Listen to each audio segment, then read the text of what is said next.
या वजह जो बेकरार आदमी का सुनता है, ये तीसरा सवाल है, ठीक है। या वजह जो बेकरार आदमी का सुनता है जब वो उसको पुकारता है। देखो ये आयत के बीच में है ना एक दबी हुई कहानी है, ठीक है। आपको फ़ज़ाइल आमाल का हिस्से में पढ़ोगे तो आपको मालूम पड़ जाएगा। फ़ज़ाइल आमाल में अव्वल हिस्से में है, ठीक है। पढ़ेंगे तो वो आयत का मानी और उसका फरिश्ते का, वो नमाजी आदमी को बचाने का वो किस्सा है, ठीक है। वो आदमी नमाज में ये आयत को पढ़ता है तब उसको हिफाजत हो जाती, ठीक है। आपको इसका पीछे दबी एक हदीस है, आपको फ़ज़ाइल आमाल को पढ़ना पड़ेगा, ठीक है। यह वजह जिस बेकरार आदमी को सुनता है जब वह पुकारता है और उसकी मुसीबत को दूर कर देता है और तुमको ज़मीन में साहबी नसरत बनाता है। ये सुनकर आप बतलाओ कि क्या अल्लाह के साथ कोई और माबूद है, मगर तुम लोग बहुत ही कम याद रखते हो। अल्लाहुम्मा अग़फ़िर ली। देखो कुरान को पढ़ना, याद रखना, कुरान को पढ़ना, समझना, असरसरी तौर पर पढ़ते नहीं जाना, ठीक है। इन तीनों का ये सवाल क्या है? अल्लाह ही है। फिर अच्छा, फिर और कामाला सुनकर बताओ कि ये बहुत बेहतर है या वह जो तुमको खुशकी और दरिया की तारीकों में रास्ता सोचता है। खुशकी मतलब क्या है? ज़मीन, और दरिया मतलब पानी है।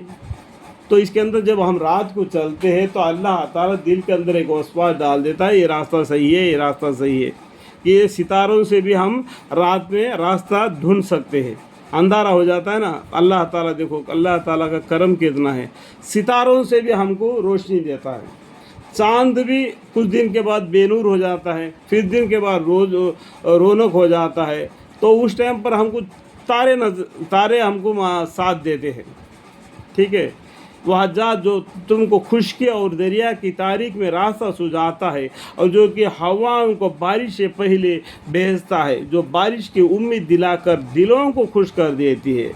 देखो बारिश आने से पहले हवा आ जाता है, ठंडी सी हवा, तो आदमियों को बहुत आराम महसूस होता है और उनको खुशी भी लगता है कि अभी बारिश गिरने वाली। अगर यहाँ पर बारिश भी नहीं गिर गया, अगर कहीं दूर और जगह पर बारिश गिर रहा होगा तो बू आती है। बू मतलब क्या है? ज़मीन के बांस आ जाता है, देखो बारिश गिर रहे बोल के। ये सुनकर बतलाओ कि क्या अल्लाह के साथ कोई और माबूद है? हरगिज़ नहीं, बल्कि अल्लाह ताला उन लोगों के शिरक से बरतर है, बड़ा है। ये 4 क्वेश्चन हो गए, ठीक है।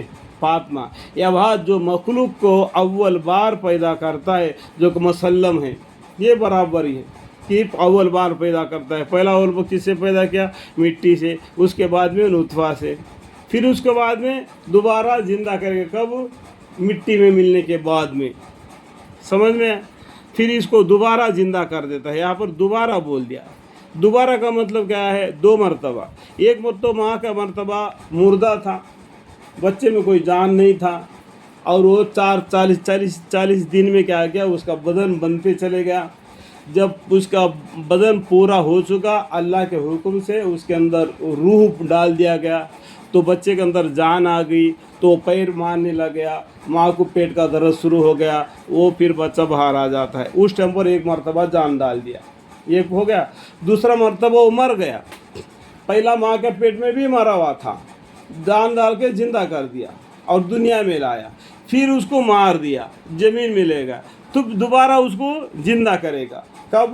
क़यामत के दिन हिसाब किताब करेगी। तो इसलिए दोबारा का मतलब समझ में आएगा, दोबारा ज़िंदा करेगा। और जो कि आसमान से पानी बरसा कर उस ज़मीन से नबातात निकाल कर तुमको रिज़्क़ देता है। देखो रिज़्क़ कौन देता है? अल्लाह देता है। रिज़्क़ का फ़िक्र मत करो, अल्लाह ताला रिज़्क़ के बारे में यहाँ पर बहुत सी जगह पर ऐसा छोटी छोटी बातें बता दिया, बिल्कुल वादे के तौर पर तीन जगह पर बता दिया। रिज़्क़ का देना अल्लाह का ज़िम्मा है। تمہارا کیا کام ہے؟ وما خلقت الجن والانس الا لیعبدون، اللہ تعالیٰ نے جن اور انسان کو محض اس لیے پیدا فرمائے کہ وہ اللہ کی عبادت کرے۔ یہ سن کر آپ بتلاؤ کہ کیا اللہ تعالیٰ کے ساتھ کوئی اور معبود ہے؟ آپ کہیں کہ اچھا تم ان کے استحقاق عبادت پر اپنی دلیل پیش کرو اگر تم اس دعوی میں سچے ہو۔ یہاں تک 5 کوশ্چن ہو گئے۔ تو اس کے بعد میں ان مشرکوں کو جو کہ اللہ کو چھوڑ کر جو بتوں کو عبادت کرتے، تو اس کو پوچھو آپ کی کتابوں میں دیکھو کوئی ایسا دلیل ہے کہ کوئی ایسا صورت شکل ہے جس کے تم عبادت کرو گے اللہ کی؟ تو بے بنیاد اپنے من سے شیطان کی وسوسوں سے گھس کر اپنے معبود کو قرار لے لیا۔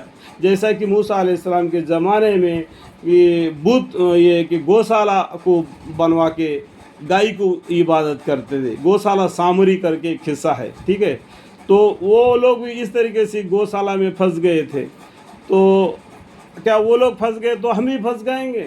تو ہم کو کتابوں کو پڑھنا چاہیے، باقی مذہب کی کتابوں کو پڑھنا، صرف قرآن کو ہی نہیں، باقی مذہب کو کتابوں کو پڑھو گے تب بھی معلوم ہوگا کہ ان کا مذہب کیا بولتا ہے۔ تو کافر لوگ بھی ہمارے قرآن کو پڑھتے ہیں تو بولتے ہیں کہ انگلی اٹھا کے دیکھو تمہارے قرآن کے اندر یہ آیت ایسا ہی، وہ آیت ایسا، یہ آیت ایسا ہے۔ آج مسلمانوں کو ہمت نہیں کہ اس کے جواب دیں، کیونکہ وہ پڑھے نہیں، کافر لوگ پڑھتے ہیں۔ تو اس لیے ہم کو علم سیکھنا فرض ہے، عمل پر دارمدار ہے، پھر بھی اللہ کی رحمت سے جنت ملتی ہے۔ اللہ تعالیٰ کہنے سننے سے زیادہ سمجھ کر عمل کرنے کی توفیق عطا فرمائے۔